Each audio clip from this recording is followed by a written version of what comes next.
Okay. Hi, Tim. Thanks very much for agreeing to talk to us today about your experience as a Samaritan. It's okay, Steve. Perhaps we could just start off with you telling us how long you have been a Samaritan. Okay, so I've been a Samaritan for 21 years, which, as I say, it sounds like a long time, but it's flown by. I can vividly remember being trained as a Samaritan volunteer, and in the 21 years, it's been a privilege to be able to be a Samaritan. Right, thanks, Tim. Now, this is a long time.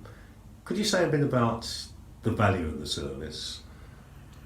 I think there's a lot of value to what we're able to do here. People come to us often very isolated, or if they have kind of family network, they're unable to talk about their problems to family or people close to them. We provide a safe, non-judgmental, secure place for people to talk about whatever problems, whatever issues they want to talk about. We allow people the opportunity to express their deepest feelings and deepest worries in a way that we support them. We provide the emotional support for people, no matter what they're going through. And it's not just people who are suicidal. No, not at all. It includes people who are suicidal, but it includes lots of people who have some particular problem which they're worrying about right now, or some particular issue which they need to talk about.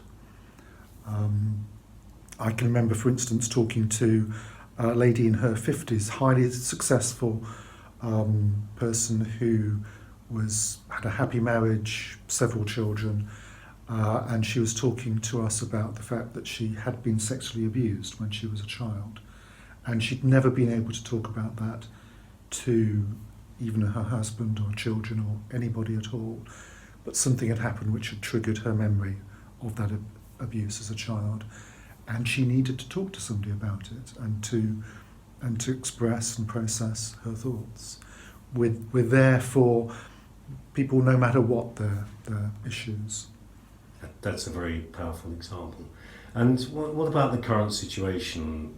How much has the pandemic and lockdown impacted on the service? Well, one thing, regrettably, we're unable to receive visitors face-to-face because of social distancing rules. In terms of sort of telephone calls and email contacts to Samaritans, lots of people do talk about COVID and lockdown and various issues arising from that.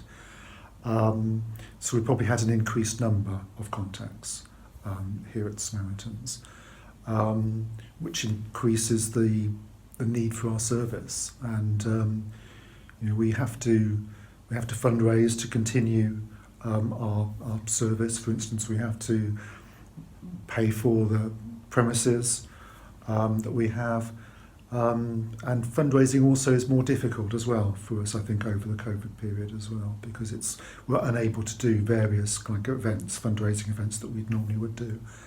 So COVID has presented a number of challenges, but I think it's also reinforced the importance of Samaritans. There's more talk this year than I've ever heard before about the importance of mental health and mental health issues.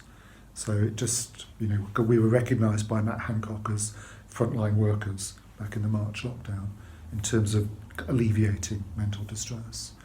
So, yeah. Yeah, it sounds very much like Samaritans is needed even more than ever. Yes, absolutely, absolutely. Put it in a nutshell, Steve, yes. Okay, is there anything else you'd like to say about your role as a Samaritan, Tim? My role as a Samaritan, well, we kind of here at Redbridge Samaritans, which is kind of one of the branches of the national movement.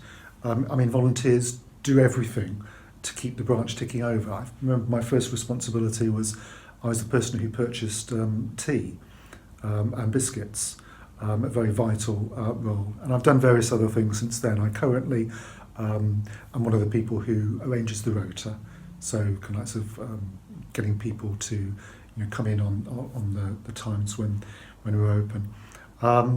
I've been involved with lots of different things, and very much enjoy it, and very much enjoy the interaction with other volunteers as well. So I'm right in saying you don't get paid for doing this. Of course, we don't get paid. So what do you get out of it? Yeah, I wouldn't accept money for this. This is something which it's important that what we do is purely out of a sense of the value of the service and the human contact with a person who is phoning me now in distress about whatever it is that they're phoning, and I'm wanting to help them as much as I can. I wouldn't want to be paid for that. It's purely, the value is purely human rather than financial. That's great to know there are people like you around, Tim, because it's clear that Samaritans is a service that's very much needed today. Yes, absolutely. Thanks very much for your time, Tim. Yeah. It's been a pleasure talking to you. Okay, and you, Steve. Thank you.